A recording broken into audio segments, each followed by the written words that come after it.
मा विद्विषावहैः। ॐ शान्ति शान्ति शान्तिः।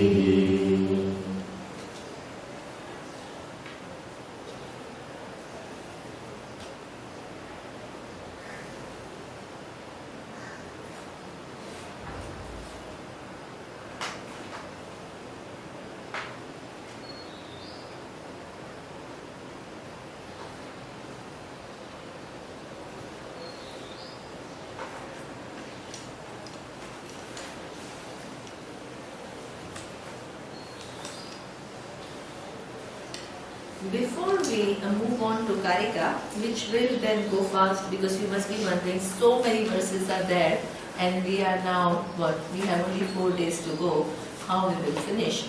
But all this is actually reiterating what is saying in the what is being said in Upanishad in a different way, so you don't walk away with some erroneous notions, right? So that they will go fast.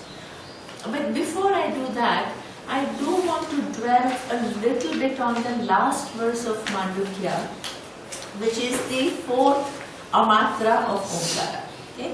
Because it's a very, very common conceptually. Not that I'm not going to go and do the verse, but conceptually you have to understand one thing, because there is a big misconception among many people who study Vedanta, and they walk away thinking that I am the truth of Ishvara. Okay? So that means Ishvara as the entity is totally mithya. The entirety of that entity is mithya. Okay? Now, this is a completely wrong notion. You must understand that. Okay? Wherever there is an entity which is mithya, what is there? Satya. So you can't have an entity which is totally unconnected to Satyam. Okay? And therefore, the whole teaching is not that Ishvara is telling you, you are Satyam of me. That would be a ridiculous teaching. That I depend on you for my existence. Is that what the teaching is talking about? Not at all. What is the teaching talking about? The truth of I is identical to the truth of you. So please don't make the entire entity of Ishvara as mithya, because where there is mithya, there is satyam. Wherever there is all knowledge, this is what Surya was trying to show in morning meditation class, that wherever there is satyam, wherever there is mithya, there is satyam. Okay? So therefore, when Ishvara is talking about I am, what is Ishvara talking about?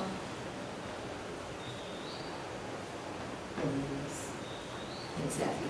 In Ishvara's vision, it is not a secret. This is why the teaching is given to you by Ishvara, saying that, hey, I will show you how there is no difference between you and me. Where is the point of resolution? Ishvara is telling you that.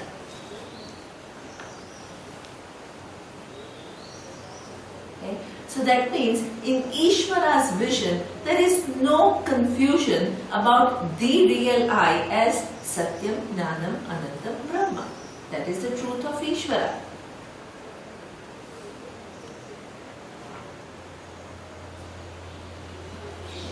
And since that is the truth of Ishvara, and everything is nothing but manifestation of Ishvara, including your physical body and your mind and your causal, you will find what? On one hand you will find, as Surya was trying to show in meditation, on one hand you will find all knowledge, and you will then also find, if you go one step further, the awareness, which is the truth of all knowledge.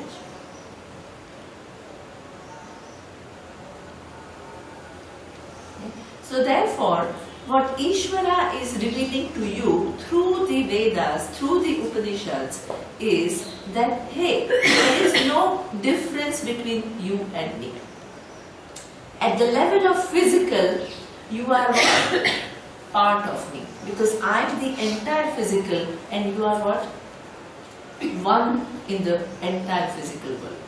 At the level of all, the entire subtle, you are what?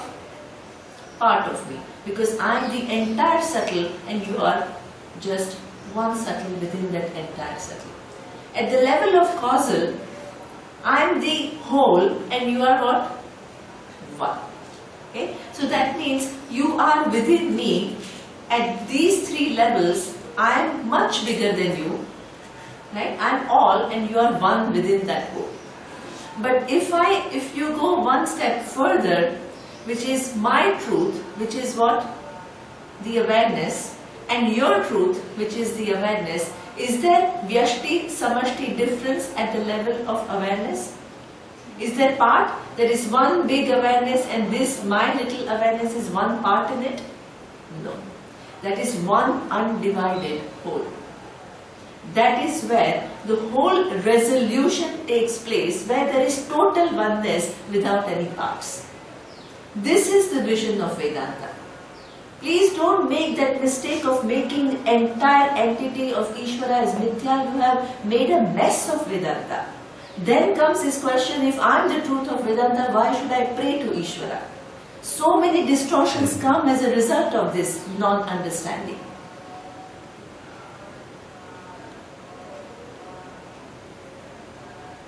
Okay. What Ishvara is saying is, in this you are included in me but as a part and I am the whole. At this level, there is no difference between I and you. Because all that is here is one undivided whole. About this, Ishvara never had any confusion. Ishvara was never confused and taking himself or itself to be only all knowledge. All along, Ishvara knows the truth of this entity. Ishvara is awareness. That's why it can reveal it to you. If there was confusion on part of Ishvara, who will teach you?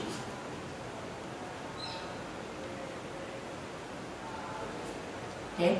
This is extremely critical point in understanding Vedanta. Otherwise, you will just completely, distort Vedanta.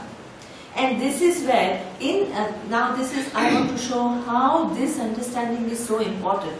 There was one Western scholar looking at Adi Shankaracharya's commentaries on Gita, and that scholar says Adi Shankaracharya is brilliant in terms of his analysis. Only at one point he is confused. So what is that point at which he is confused? He says sometimes he refers to Ishvara as Satyam Jnanam Anantam Brahma, and sometimes he refers to Ishvara as all knowledge and all power.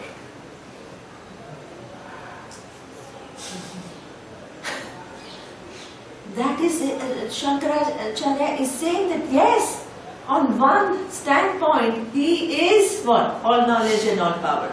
But from its own standpoint, Ishvara is never confused about the fact that essentially it is what? Satyam Jnanam Anantam Brahma.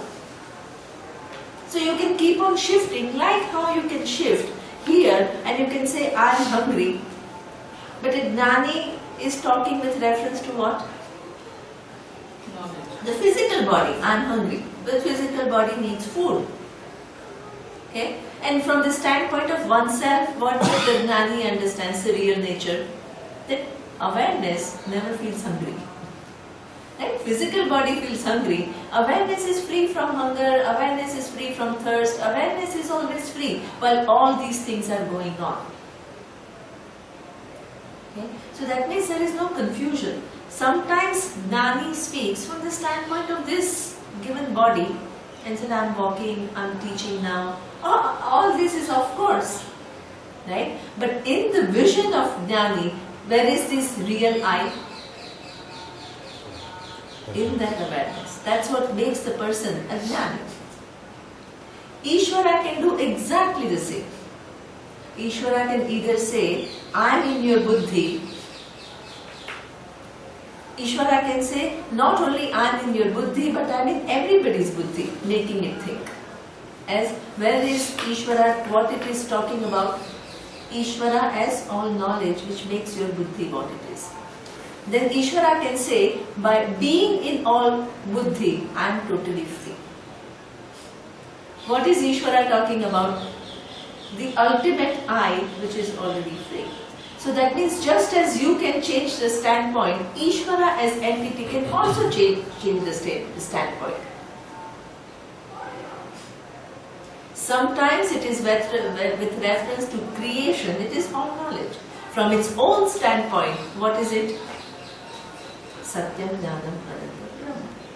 And that confusion, with reference to you, there is this confusion. With reference to Ishvara, is there a confusion there? No.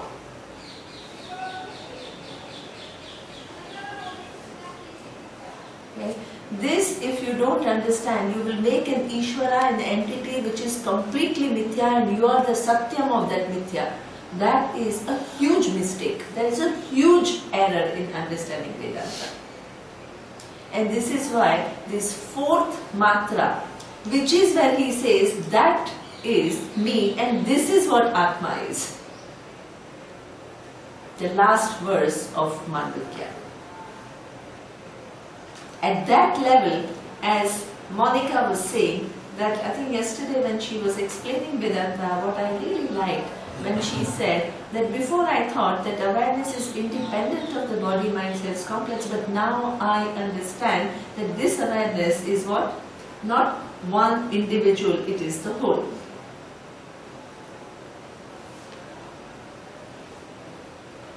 Okay, so therefore, this awareness at that level, is there any difference between Ishvara and Jiva in terms of Vyashti and Samashti? No. This is where the Vyashti Samashti apparent difference resolves totally. At the physical level, subtle level and causal level, there is a difference because the Upadhi is different. You are one physical body, Ishvara is all physical bodies. You are one subtle mind, Ishvara is all subtle minds. Plus small, because future minds are yet to come and Ishvara will arrange future minds to be what they are. Okay. There are all the causals working here. Ishvara, yours is one little causal for your body, Ishvara is all causal. So there you are within Ishvara but as a part of the whole. But at the level of awareness, there is a total identity. Because there is no such thing, as Sarah says, that Monica says, there is one awareness which is within all awareness and there are all different parts. There is no division. It is one undivided whole. This is why the teaching comes, Tat Tvam Asi. You are that. That stands for Ishvara. You may be created with Ishvara, but you can never be the truth of Ishvara. Exactly. Because Ishvara is the final truth. And you are that truth. You are not the truth of Ishvara.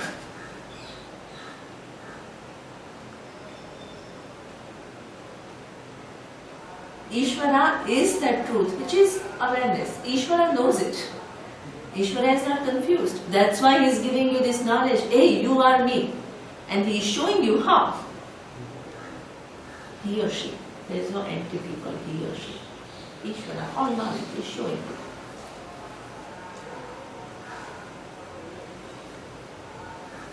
Okay? So this, you please make a note, because if you don't understand that, you will start thinking that I'm the boss and Ishvara has to follow what I do. No.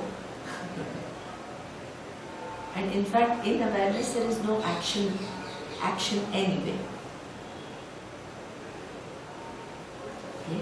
So this you must keep in mind.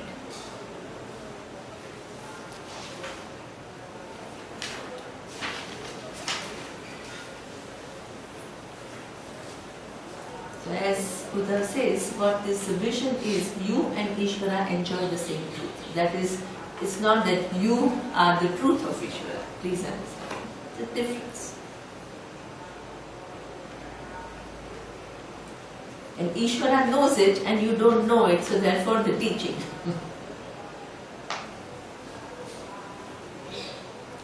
Now, we will move to Gaudapada Karika.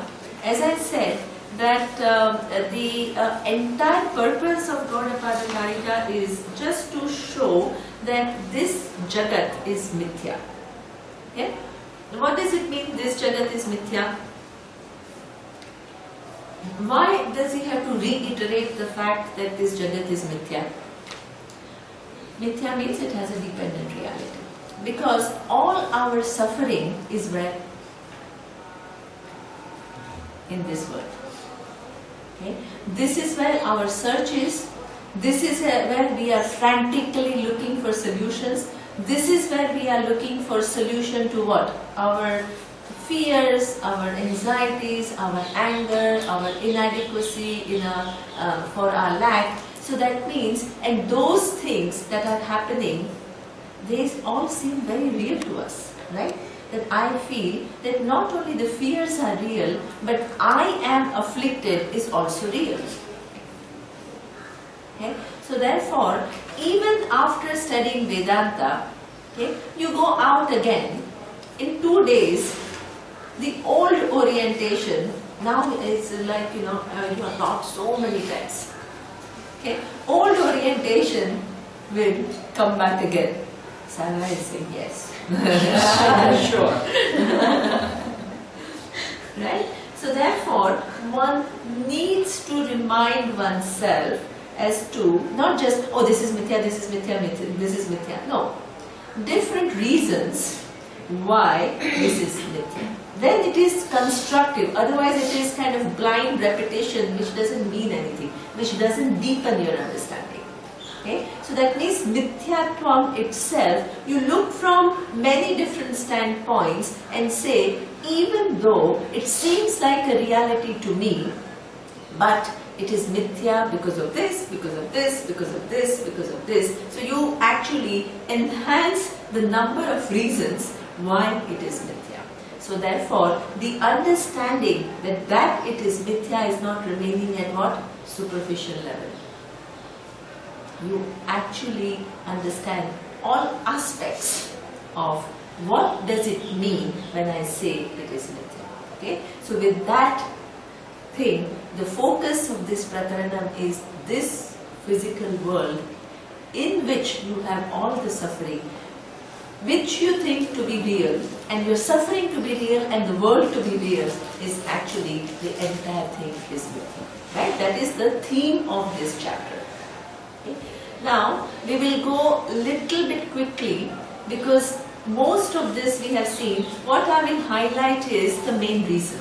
What Gaudapada is saying is the reason for treating this world and understanding this world as mithya. There are different reasons, right? So we'll see all the different reasons. I've selected a few verses. Okay. So the first verse that I have selected is verse number 4. Antasthanatu bhedanam tasma jagarite smrutam yatha tatra tatha swapne samvrutvena vidyate. Okay. So here he is saying, I will just read the translation and then I will explain the main point. Okay. Here it says, as the different objects in the dream are unreal because they are perceived, for the same reason the objects seen in the waking state are also unreal. Therefore, unreality of objects is accepted for objects in waking state as well. However, objects in the dream and waking differ because the dream objects are confined within the limited space of body. Okay? So now, what is being said is, in terms of state, the two states are, in fact, you don't have much difficulty when I say the dream world is unreal. But when it comes to waking, it is very difficult to think that it is all just mithya. Right? So therefore he is now looking at two states. One is the waking and the other one is the dream. Because in dream, you don't have difficulty in understanding that it is mithya. Right? That it has an entire dream world has a dependent reality on you. That is not difficult. Right? So therefore you take these and you say that yes, there is a difference between waking and dream. What is the difference between waking and dream? One is, he is saying, they are whatever you are seeing in the dream. For example, the mountain that you see in the dream, it is what confined to your own body. Right? You are creating a huge mountain in the dream, but where is it? It's only what? Within your body you have created this huge mountain that you see in the dream. In the waking, the mountain that you see, is it created by you? No. Right? So therefore, there is a difference between the mountain that you see in the dream and the mountain that you see in the waking. No doubt about it. Okay? So therefore, at that level, he says there is a difference between dream and the waking. Okay? So here he says that samvrittatvena vidyate. In terms of where does it exist? The mountain in the dream exists within you, whereas the mountain in the waking is not existing within you, the individual, it is there outside. Okay? But is that the sufficient reason to establish the fact that only dream is mithya and the dream mountain is mithya and the physical mountain is satya? It's true, one exists within you, one exists outside. But because one exists inside and the other one exists outside, what is my conclusion? That my dream mountain is mithya, but the physical mountain is satya. Right? This is what we generally believe before we come to Vedanta. Now, what is he saying? He says that it is true that the difference does exist at that level, but because the external mountain is away from my body and there is a physical reality about it, does it make it satya? Does it make it satya? When it is dependent reality Exactly. of something else. Exactly. Excellent. Excellent. Right? The dream mountain that I see, it has a dependent reality on me. The external physical mountain is other than me, obviously, but it still has a dependent reality. So in terms of mithya, it is equally mithya. Brilliant, Sarita. Okay? Because our orientation is whatever I create on my own is mithya, but whatever is existing, which is not my creation, is satya. So therefore, that orientation we have to give up because of the reason you gave. Okay? Even the physical mountain, which is not my creation, it has existed for many years before I came into this world as an individual, still it doesn't take away the mithyatvam of that mountain. Because that mountain also depends upon, what did we see?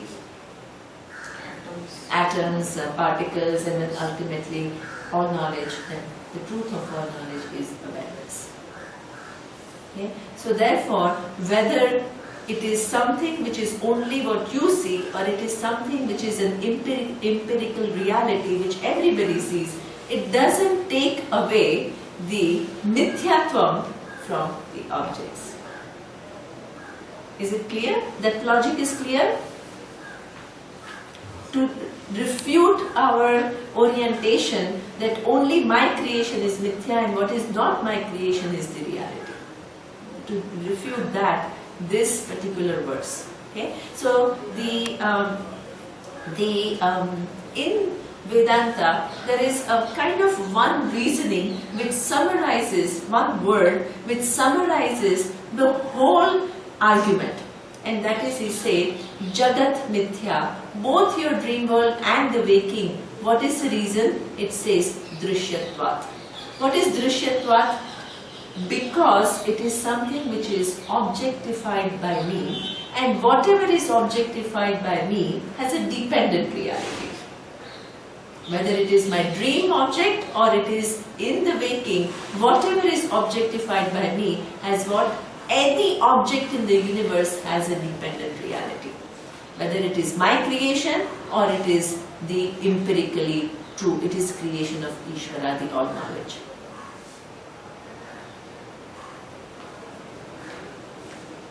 Okay, so this is the first verse. and the first argument. Yeah, Surya, you want to say something? Very briefly, our orientation is I see, therefore it is real. Whether, I mean, in this physical world, when you see something, this mountain, because you see it, it is real. Here it is the other way. Because you see, and it is an object, it is objectified by you, therefore it is mithya. You see the difference? It's like taking the argument the other way. You got that? No. Because I see it as an object, Yes. it is mithya. Yeah, exactly. Our tendency is to say, because I see something, yeah, this building is real, this sky is real, this mountain is real, this river is real, because I see it. Here, the argument is giving is the other way. Anything that you see, Anything that you anything see that you objectify, is mithya.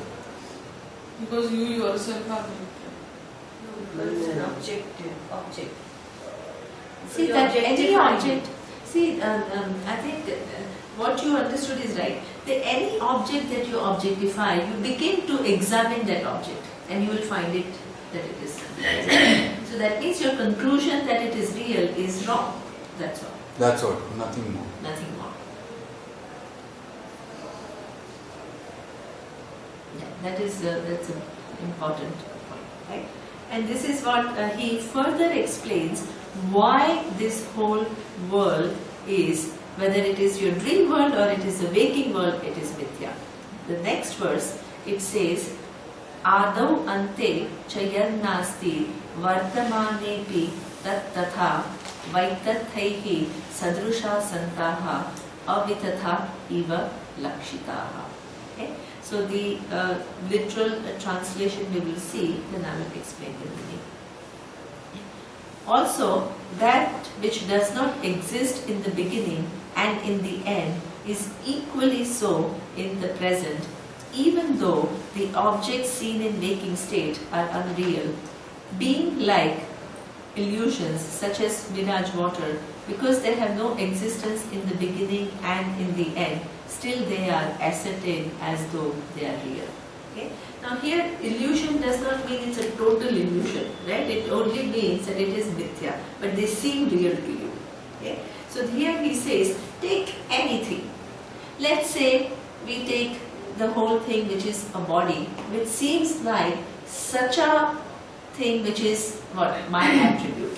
Okay? Everybody mistakes the attribute of body as my attributes. Okay? Now this body is, what is it? It is something which is objectified by me. Just as I objectify the mountain and the waters, okay, I also equally objectify this body. Okay? And its varying conditions. One day it has disease, next day it is disease free because I took some medicines. It's constantly changing. Okay? So now, why is this physical body mithya?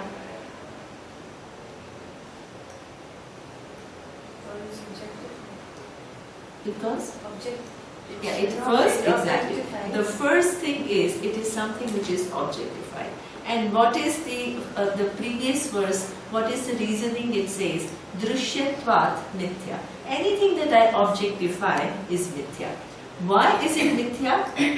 He says the reason, next reason, different ways of looking at it. Right? He says, Adau ante chayat nasti. This body, was it there before it was born? We all have a birth date and we all celebrate that birth date. Okay? So that means there was a time that this body was not. Okay? Then there will be a time that this body will not be. Okay? So therefore, if it is Satyam, it is independently existing and it is something which is what? Trikale api tishtati iti Satyam. Being the very truth of time, it is something which is what? From which the concept of time comes, unto which the very concept of time dissolves. So that is the definition of Satyam, that which is independently existing of everything. Everything includes what? The object, the time, the space, everything. Okay? But this body, it has a dependent reality because what? At one point it was not there, then what? Some causes came together and gave rise to this given body. And when those causes which gave rise to this body, they are exhausted, what will happen? The body will go away. Okay? Now you think that while in between this birth and death, you are there. So he says, Adau ante chayat nasti vartamanepi tat tatha. My God, then you think that yeah, during this 70, 80, 90 years, I'm there. He says, now shift your attention a little bit at cellular level. How many cells have gone away? What you call a body, which seems like a constant entity to you, how many changes are taking place? Limitless. So many. So that means that by the time you have understood the body as this, it has already changed. Okay? But the changes are so minor that they are not observable. And because they are not observable, what do you think? That it is all just one static entity. Okay?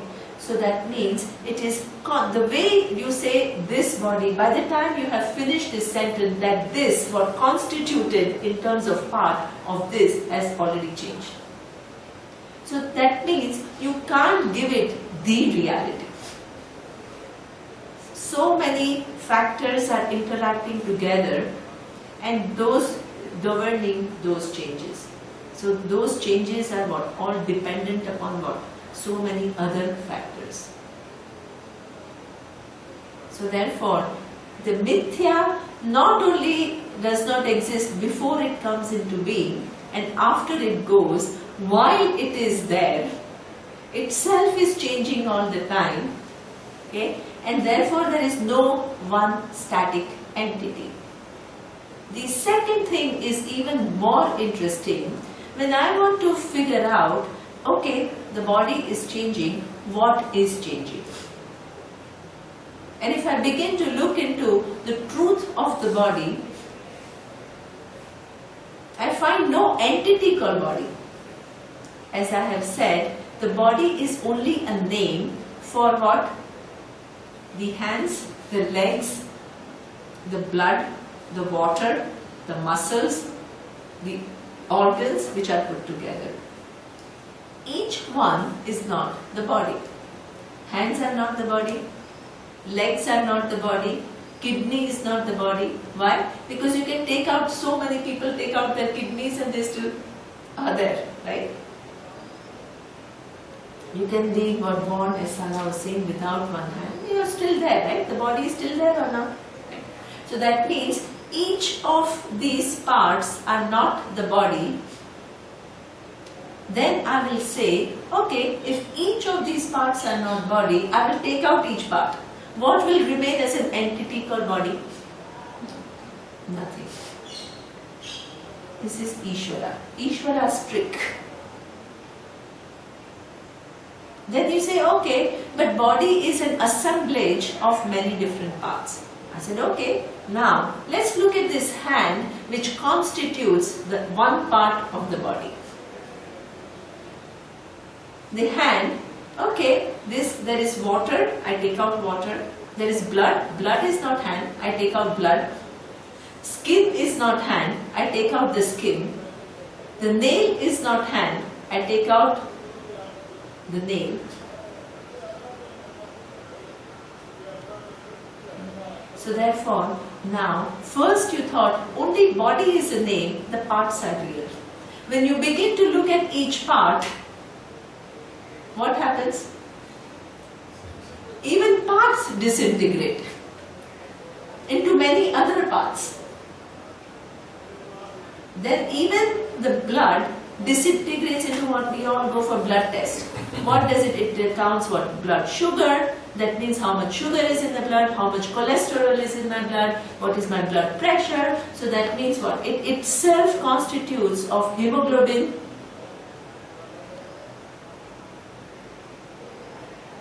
White cell, red cells. White cells, red cells. So that means Cells. every part is again what? Many, many different parts.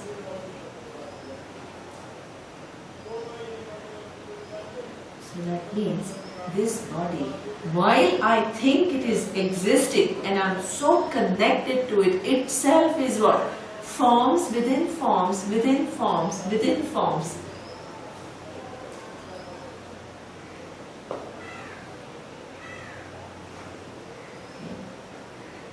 Atoms, particles. None of it is me. Is the blood I? I know very well blood is not I.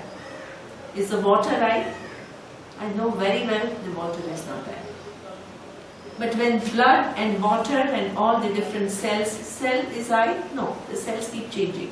When they are all put together and so well arranged at every level, I take it to be I.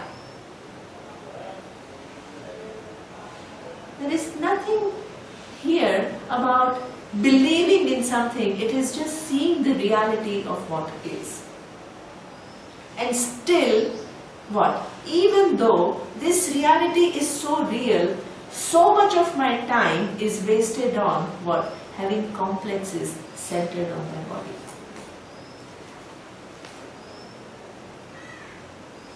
How much suffering people have, right? Because of what? The color of their skin.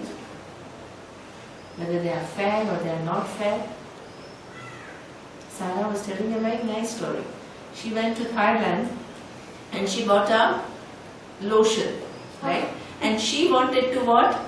Tan, right? So that means from fair she wants to become dark. And then when she bought the lotion, she found there was a whitening element, because for Thais, being dark is a sign of being very ugly, right? So that means both are suffering. One wants to become dark, the other wants to become what? Fair. So much of time goes in what? Coming to terms with reality. Coming to terms. By that time you are gone. Carrying so many complexes around it and trying to fix it in one way or the other.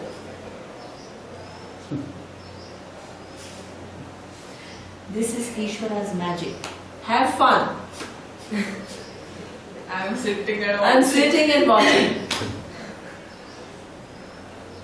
Okay? And the best part is, even after you listen to Vedanta, you have actually understood all these different things very accurately, you think, and still you go out there and again you will have what? Some complexes around your body. Everybody in this day and age, everybody feels I'm fat. Because there are all these stick-like models walking around everywhere. I mean, not in these pictures, right? In this, and then everybody wants to be like that. Okay? And nobody can match whatever is presented. So everybody carries a complex. The new world, before there was a problem of what? Malnutrition. Because people did not have enough to eat. Then there is a problem of anorexia, where there is so much to eat but I cannot consume because I carry so many complexes around my identity, what? With reference to my body.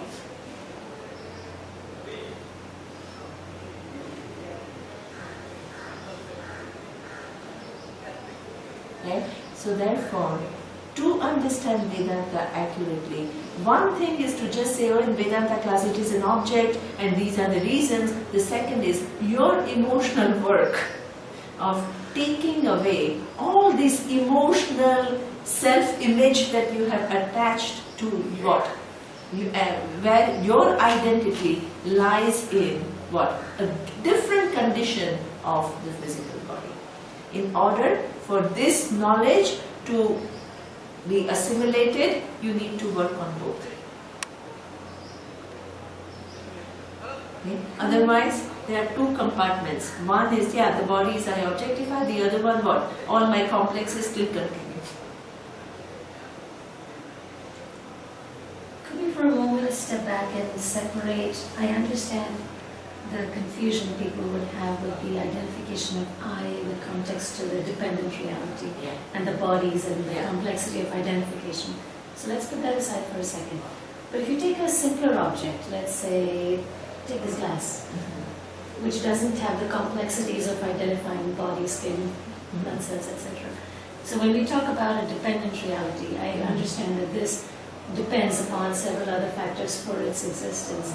However, in the physical world that we operate, it still is It's very an much object that I absolutely. have to contend with regardless, right? Absolutely. So a person would say, yeah, okay, so it's dependent, so what? So what? I'm not confusing my identity with Ishvara and all of that. So take the body out of the equation for a moment, because that is a complex being. How does my knowing that this is a dependent reality change anything in my physical action or existence and what I have to deal with? If a truck is coming, it is a physical reality. Absolutely. It doesn't matter that it's dependent upon a million things for its existence. It still is. Okay, that's a very good question. How does it change my life when I know that everything is a dependent reality? Okay? Because there is a very fundamental change which we saw when we did what? The Vishwa and Virat. Okay? Before, my understanding is I am this much, okay? And everything else is what? External to me. It is not at all part, there is no unity anywhere. It is something which is outside me. Okay? So where is now my focus? What is my focus now? Okay? To manipulate this external world, I see myself as what? Excluded, isolated entity in reality. Okay? With reference to everything else. And the whole orientation of my life is what? Manipulate the external forces in a way that what? It works to my advantage. So that means the whole attempt is to what? Manipulate the world according to my wishes. And in that orientation comes a lot of suffering. Because I am separate, everything else is separate from me. Okay? Now, I am, because everything else is separate from me, what is not me is how big? Overwhelmingly big. Unnatural. Huh? Unnatural. That means who I am is one entity, who I am not is what? The stars, the mountains, the rivers, every cockroach, then all the insects, the animals, the whole thing is not me. Okay? Then is the struggle to satisfy myself. So that means I engage in the world, okay? What? Trying to interact with others, exploit other things. I don't care because I want my satisfaction. Now imagine you shift. You shift and you say, only at that level. Okay? And you say that yes, this body is different from this glass, there is no doubt. Right? But we all constitute of one physical world, and we are all manifestation of what? This one totality which constitutes what? All physical forms. Now, you see yourself, there is a shift in the vision. How have you shifted? You are not one against everything which is external to you. We are all a dependent reality of what? That one physical in which all the different parts exist. And the actions that I perform will not only affect me, but will what? Disturb or enhance the ecology of the whole thing. That is a very major shift in the vision. Okay? Because I am a participant, and every act that I do is not just me grabbing and manipulating. I am part of one whole ecology of physical world, and my actions will govern how the physical universe is going to be. Like for example, the present day problems that we have about the environment, they are a function of what? My actions. If my focus is, this world is, these natural resources are given to me, and just grab them in whatever way I can for my consumption, because I'm interested in one bigger car, one bigger house, one bigger this, right? So that just do whatever I can to use maximum of it for my consumption. There, what do I see now? The shift, what does it make me see? How I treat the trees, what ultimately also comes back to me, because what? There is a connection between I and every physical entity through what? Ishvara, through the laws. So that means if I'm not careful about how I treat the environment, it comes back to me in terms of what? Pollution. It comes back to me in form of what? The natural calamities, the rise in sea level. Okay? So that means there is a whole, everything is working in connection with everything else. They are not isolated physical parts where I am separate from other physical parts and I do whatever to do. I do whatever to manipulate those physical parts in my favor. That's a huge shift. Granted. So to the extent that I can take responsible choices with the awareness of my part as part of this whole, I will have a better understanding and attitude towards what I proactively do. However, when there is something that's coming to me, for example, the bear, then you have to run. You still right? have You to, have as to. a physical Absolutely. being, respond to that, Absolutely. regardless of that understanding. Absolutely. So Absolutely. Because the forms are different. We are not saying that the forms are the same. And being So- one with Ishvara doesn't end your responsibility. Right. So I'm saying at some point that the question to a non-Vedantic mindset will also still be ultimately, okay, so all of that is dependent reality, but my reaction to the world, knowing the differences, is still going to have to be what it's going to have to be. No, it's different, right? It's different. If a truck is coming or That you a have to, wheel but is- this is what I'm saying. There are different aspects to my responding to the world, right? Right. There is one where aspect I have a choice, which I'm is- making Exactly. better choices. right? Absolutely. And then when somebody is saying something to me, let's say, right? A lot of times we carry a lot of hurt in ourselves with reference to what people did to us, what people said to us, with what people, whatever, right? So that means it's me and the other person. Now imagine that you are subject to somebody's action. Your whole attitude is Your whole attitude is different. Because you understand that we are all part of one whole and your attitudes are governed by certain laws, right? And my attitudes are governed by certain laws. So I'm much more, because I don't exclude you. There is a one big thing in which all of us are included and we are all governed by laws. So that means that even when something is coming to me, I can respond to it differently. But there are cases where I have to protect myself, right? I cannot be At inadvertent. the physical I level. cannot, exactly. Not so much So that's the subtle, subtle. but at the physical. So that means if there is a lion coming, this is an example that I gave, right? A Vedantin sees a lion, he doesn't say that, oh, we are all just one. Because the forms are different. Okay? And the laws are such that the lion will eat human being. Right? So that means that you recognize those differences in form. We are not saying you don't recognize, but increase your understanding of you are not totally separate. We are all, every physical form is connected to the other in one. So that means that many things will change, many things may not change. Yeah? That's okay. Also, I think that that lion and bear example is quite an extreme example. In our day-to-day life, just having this knowledge would enable you to have a very peaceful coexistence with others. That everyone is coming from the same place and everyone is part of that same thing. And even with inanimate objects, that whole view of ownership, that I own the glass, that thing might change. That I and the glass are all part of that one Ishvara. That is very true, and this is what comes back to what I was saying. For somebody else, the water is just a water.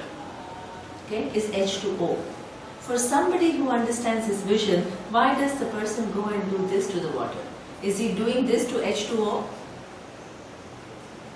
It is doing to what? All Ishvara. There is one entity which is manifesting as the water. And the whole attitude changes towards water, towards the sun. Sun is no longer seen as just the physical what? The helium which is converting into hydrogen. It is seen as what? The manifestation of Ishvara. So that is necessary for our life only. exactly. And so many things it does for my life. So therefore, the whole attitude changes completely, very fundamentally. But that doesn't mean I confuse, and this is what I'm saying. I don't treat the glass and the table equally because there are differences. Right? So we are trying to resolve differences where there are differences. And we are not seeing unity where there is unity. Right? We are trying to bring in unity in differences. That is a huge confusion. Also over here, I drink water with the glass and I keep it down. I have a choice of throwing it away. And Okay. hurting someone. And hurting someone. Or just wasting throwing it. Or just wasting it. That's what just, I was thinking. Yeah. I just throw it away. But I keep it down. Why? One thing is because I may need it again. Object of use. Object of use. And second thing is I even respect that non-living entity. Existence of that non-living entity. Why should I make it non-existent by throwing it? Okay, This is one. I have a very nice example to highlight this. Okay, you see in Indian art, any performance, artist, whether it's a singer or a dancer, comes on the stage. The stage is what? Just a stage, inert, right? Each one comes. What is this? Yeah, it is Even a the glass. Bollywood star. Hey, it is a glass, but look at my vision. It's a respectful attitude towards everything. towards life. Exactly. Towards life, my attitude has changed. It's a subtle, but it's such a real thing. Okay? Because every dancer says to earth, sorry, now I'm going to perform this dance and I'm going to step on you. And please excuse me if I've done any harm to you. Before you construct a building, you do what? Bhumi Puja. You ask for blessing. And look, I mean, please don't think Vedanta is just, this is object and this is subject. This is how a human being who's alive to this one appearing as many, the whole attitude changes very fundamentally. Our whole culture is based The on whole culture is based on this Vedic vision, this Vedanta. Don't exclude anything from what? Ishvara. You do Bhumi Puja and you ask for blessing. It's an attitude of humility and grace. Exactly. And you ask for help because what can go wrong in that process of construction? You can have constructions which are what? Abandoned for so long. Started as a huge project and never completed. So you want what? The blessing of all the forces around you so that that thing is accomplished. I would like to share three examples. My son Kabir, he was around 6-7 years old, and his floaters were worn out. So we said we'll buy new ones. So we went to the shop. We bought another floaters, and then he said, "I will wear this." And then I asked him what to do about the old ones. So he was confused. So I said, "We can keep it here. They will see what is to be done." So he said, "Okay." Then he looked at them and he just said, bye friend, अच्छा साथ रहा, अच्छी दोस्ती रही. Huh? So what he said to the floaters, bye friend, it was nice being with you. So I was just looking at him and he handed it over to that shopkeeper. That was the time I realized for him, he may not have this concept of what to say, praying or anything, but he had this concept that this is something that I have used and I have to say thanks to as something as a parting thing. Another, after he was around 9-10 years, I was working for a long time in the kitchen. Then suddenly he came and he said, you are working for so long time, you must be tired. So I just looked at him and see, even the gas is burning for so long, even the gas must be tired. Why don't you switch it off and even you sit and even the gas rates. I was just looking at him. That was the time I realized that possibly because in the environment he is giving respect to all possible things, we don't reiterate every time, okay, now that you have said this means you have given respect to XYZ thing. But that is how I feel if you have on elders side, if you have that vision or attitude, it is percolated down and they pick it up somehow or the other, and even you learn from them.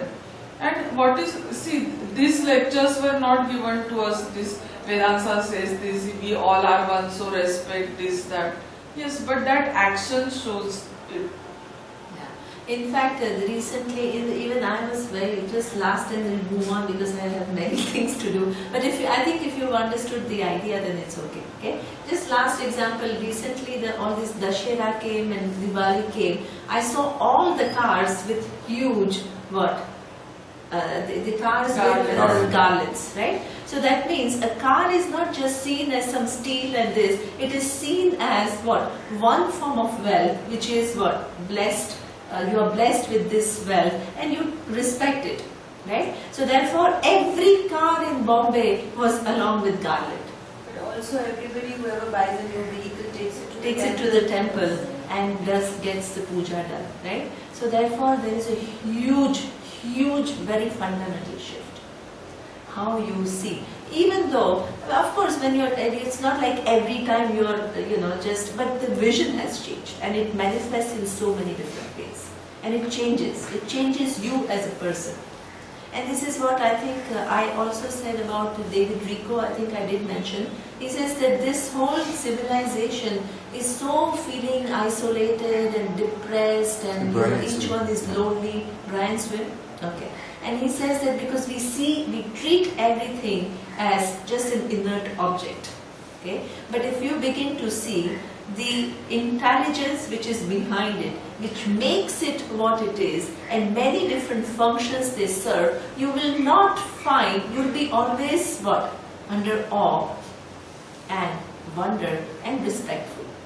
That is the shift. Right? And that's a very fundamental shift. And that's what makes Indian Vedic culture spiritual culture.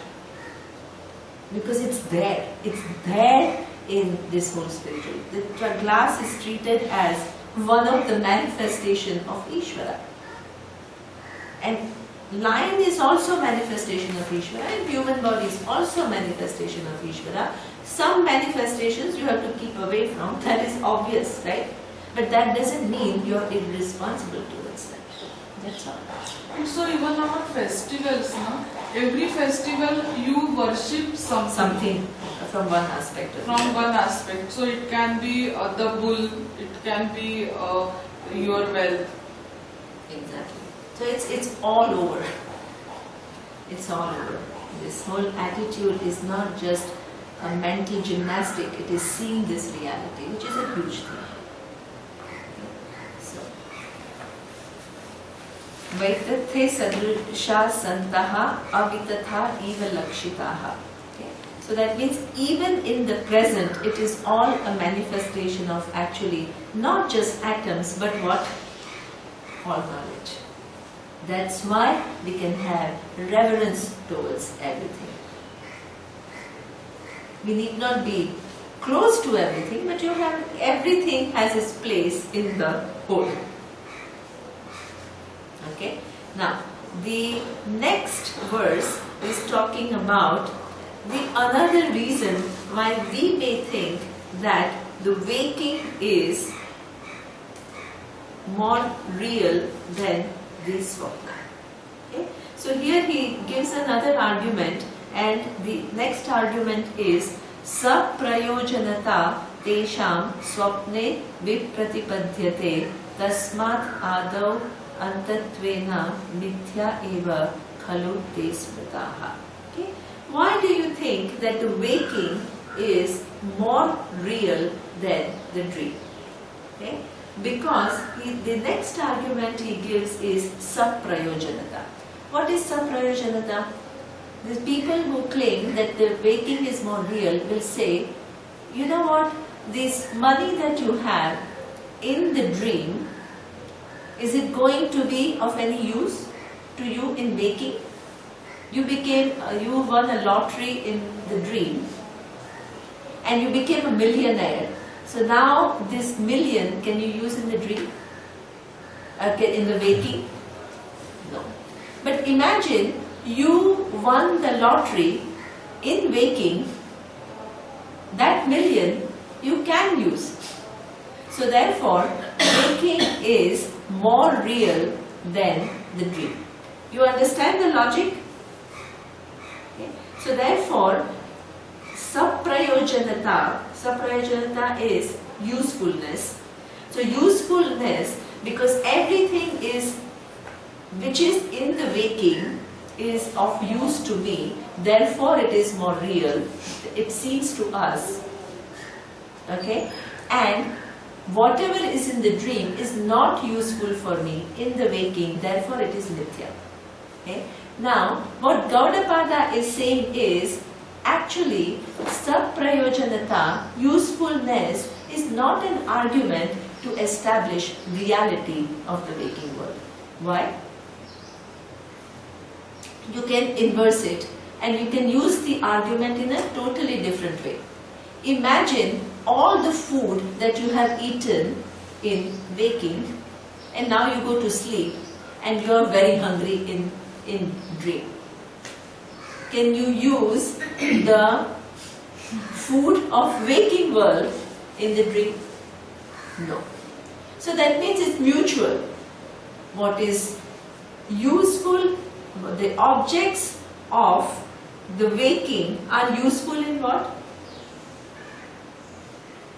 Waking. And the objects of the dream are useful where? In dream. So usefulness is remaining the same. Usefulness cannot be used as a criteria to give more reality to waking than dream. You understand the logic? Because you think waking is more real because waking, anything which is useful in waking, the waking objects are useful, therefore it is more real than the dream. Here he is saying, but same applies the other way. The waking objects are equally useless in the dream. So usefulness cannot be used as the criteria to establish reality.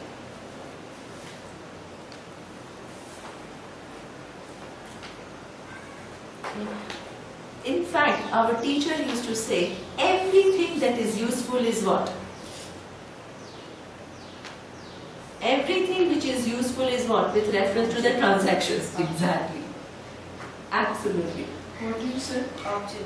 Right? So in fact, you can inverse and you can say anything that is useful, whether in the dream or in waking, is mithya. You shift, you turn around, right? The same arguments because of which you think that this is more real, the same arguments you use to say it is mithya.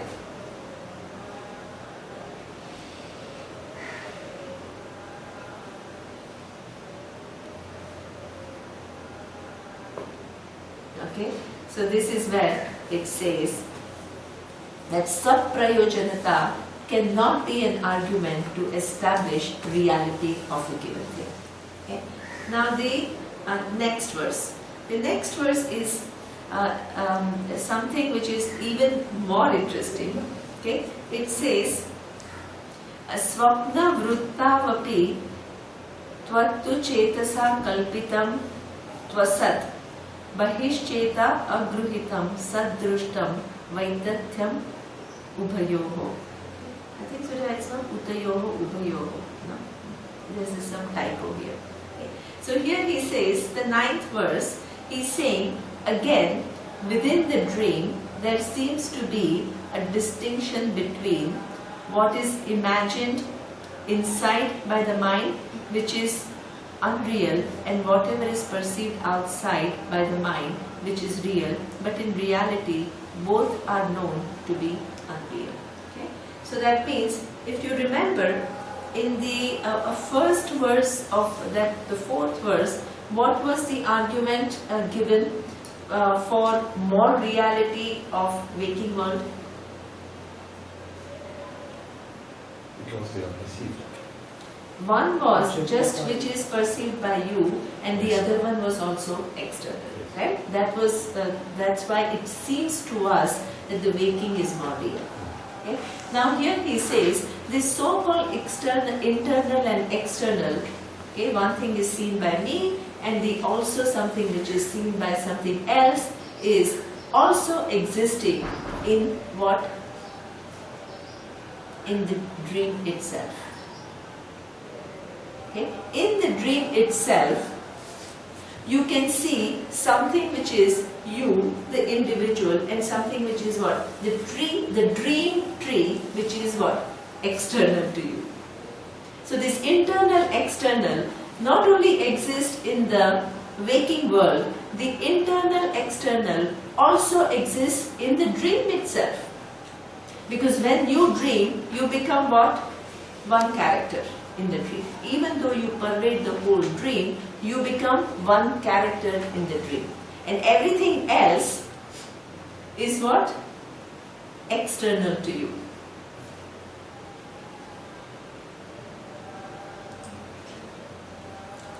The whole dream is happening what? Within you. Right? But while you are dreaming, are you the whole dream in your awareness while the dream is going on? No. You are one character in the dream, and everything else in the dream Or you world. are the observer. Observer in the sense? You are a participant in the dream, but in the dream, the way you see yourself is what? There is one thing which is internal, which is you, and everything else is what? External to you. That's why you interact with the dream world and you get your experiences. But still there's a difference. No? In the dream it's imagined by me, and Yeah. even the external things are not known to repeat. But Absolutely. here the external is not difficult. So that is already mentioned in the first one. But now he wants to see that this internal, external Okay. is also existing in the dream. That's already, I think what you said is already part of verse 4. Already it is said, right? That the tree that you see is one, the tree of the dream is entirely created by you. Here it is not created by you. That was already mentioned. Okay. But this internal and external argument is said that this so-called internal and external, just as it exists in the waking, it also exists in the dream itself. Okay? While you are in the dream world, you are one character in the dream while you are experiencing the dream world. And everything else is what? Other than you.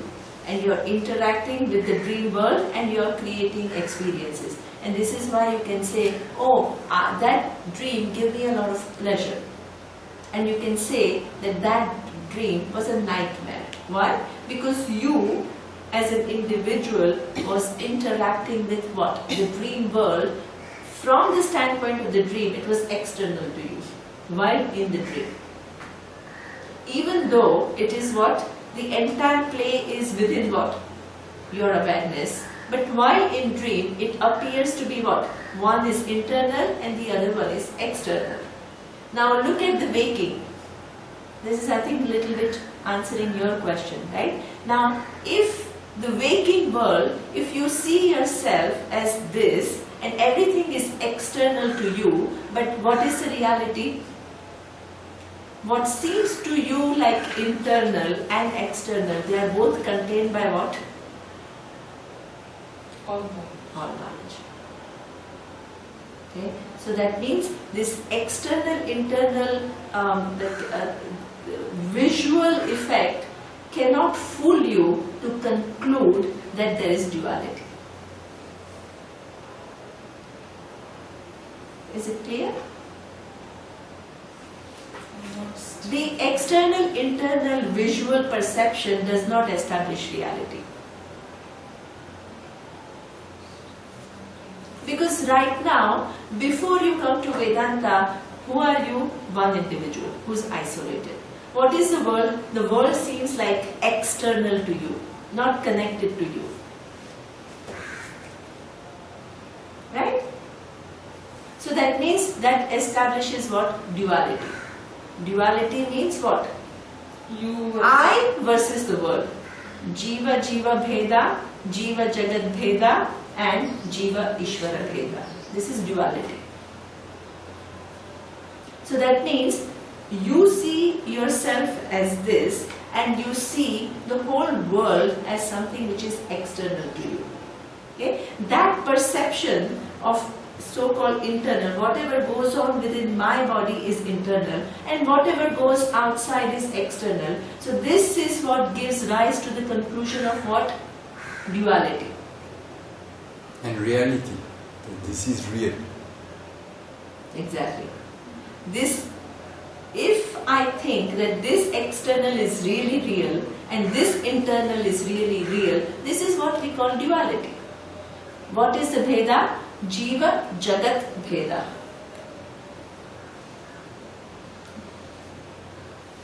Okay? That perception of internal and external cannot establish what? The fact that there is duality. Why? Because when I look into what I think is internal, I come to what?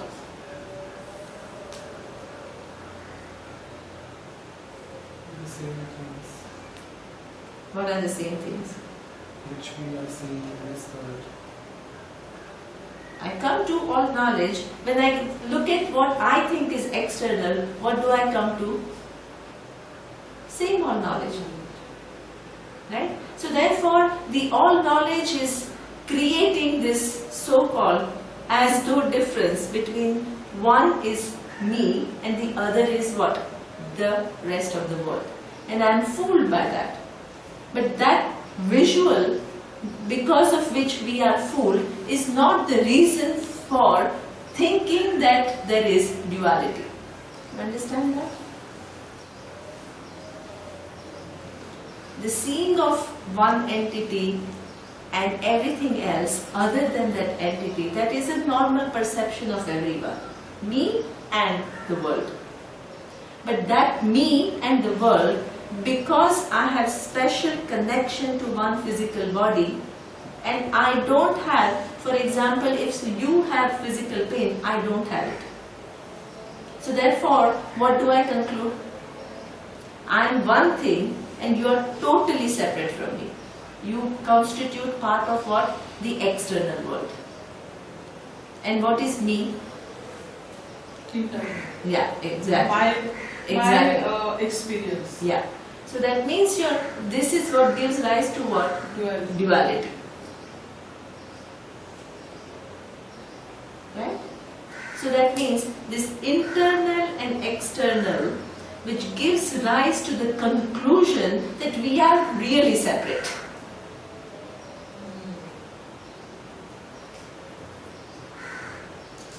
Okay. Now, when I inquire into that, it is like among all the different houses, I have a special relationship with one house. True, nobody is denying that. But because I have special relationship with one house where I live, does the house become I? No. House is house. House is house. Among all the different bodies, I do have a specific relationship with only one body. Only this body's pains are what? My pain. My pain. Only this body's afflictions are my afflictions. But that doesn't then that mean that this body is me? No, I'm specially related to one body. That is the fact. Okay. Now this body and everything else, what generally happens, I think I'm only this body and this is internal and this is me. And everything which is outside is what? Outside this physical body is external to me. What is the reality? I'm not even. First of all, I'm not even this physical body, and this physical body is what? Not Governed by the same laws that all other bodies are governed by. This is why Ishvara is very important part of Vedanta. It is part of one entity which is what? The Virat of Ishvara. It's not just mechanically saying everything is mithya. Because where there is mithya, there is Ishvara there. There is the, and then my truth there.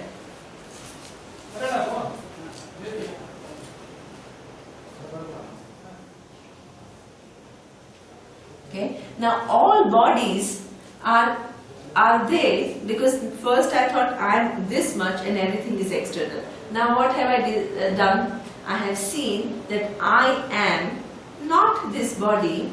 Okay, but this body and all the other physical bodies and all the other physical forms are part of one entity, which is what? Virat. You see the shifts of vision?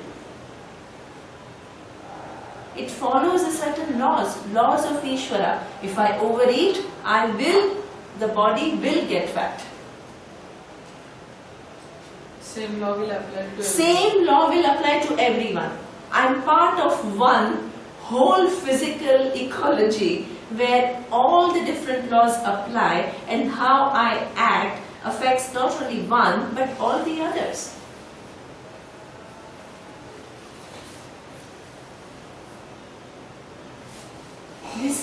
Otherwise, Vedanta will become just mechanical. And you don't see how my life changes as a result of this new understanding. You know how it is happening with me. I get a feel that I have got it and छूट जाता है. छूट जाता है, how to explain? And then it escapes my total understanding. I get it and it escapes. Anyway, this is the process. Yeah. I think one of the things that happens is when you think that there is mithya, and if you don't bring Ishvara as one entity which sustains all mithya, right? Then the whole exercise of mithya seems what? Like totally useless. Where am I coming to? You know why that's necessary, that it happens. So you continue the pursuit. Because if you felt you got it, you would stop right there and you can never get it. You have to always keep building. So you always have to feel like there's more to go. That is true. So it's not. No, it has to be, right? You can never say, that's it, I've got it all and I'm Very done. true. I don't Very think you could ever get there. There's always got to be something more. Keeps you on track. That takes you because it's impossible to understand the entire vision of Vedanta in 6 days. I mean, think about it. How long have you been listening to Vedanta now? 6 days. How far your buddhi has traveled in its understanding? The whole universe. It has Whole universe, right? No, but it has realized that it has a long way to go. Yeah. And still there is, as Preeti says, still so much more to go. To become this person who sees it absolutely clearly. I would not say totally that it never ends, because there is something, this is where we saw that the vision of the whole can be transferred fully from one person to the other. Okay? Because that vision of the whole, the awareness, it does not constitute of all the parts. If I need to understand all the parts to arrive at the whole, then I will never get it. Because each part is so much knowledge, I can never fathom it. Okay? But if I can know the whole without knowing each part in detail, then what? It is still available to me. Because the whole thing is mithya, and that satyam is totally independent of that mithya. So therefore it can be known, but it is not something which can be known in one day, or it can be known in 10 days, or sometimes even years, or sometimes even lifetimes. That's true, that it takes a long time. Because to prepare oneself and to capture the totality of the vision requires time. But it is not impossible, and therefore there is this teaching parampara, where the entire vision is transferred, where the teacher is able to show you so many different aspects clearly, and remove all your notions and your construction of that reality by showing that if you look at it this way, it falls up that way. Okay. But at the same time, it is very evolved, and it takes time. Obviously, it takes time.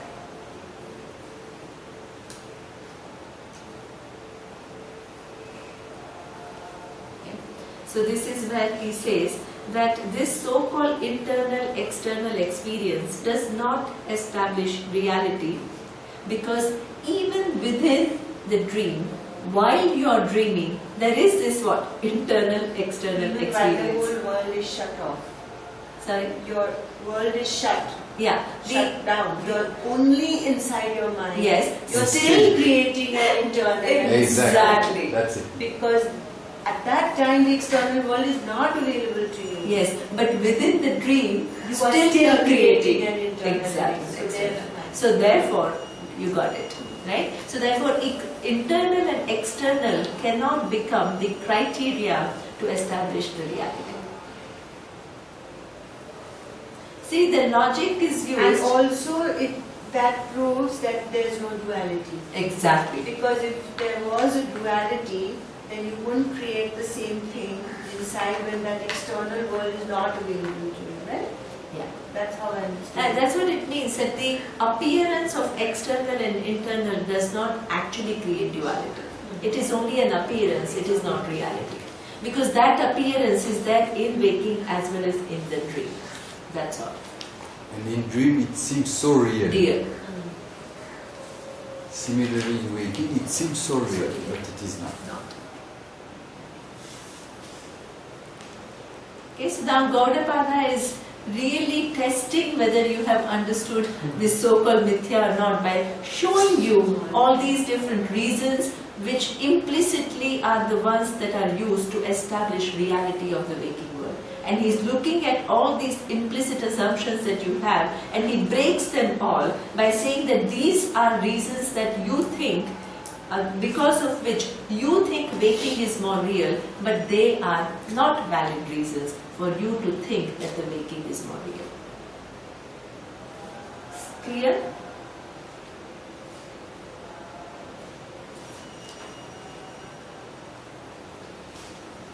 Okay. And this is what he goes on. No, I think I will stop here and then I will pick it up in the next class. Okay. So now we will go at this speed because we need to, no, it's okay. We'll pretty much cover many of the verses of Vaidya. But I hope you're following the logic. Yes. The logic is putting it in a totally different way, right? To make sure that you understand what is being said accurately. Om Purnamadav Purnamidam Purnat Purnamudachyate Purnasya Purnamadaya Purnameva Vashishyate. Om Shanti Shanti Shanti.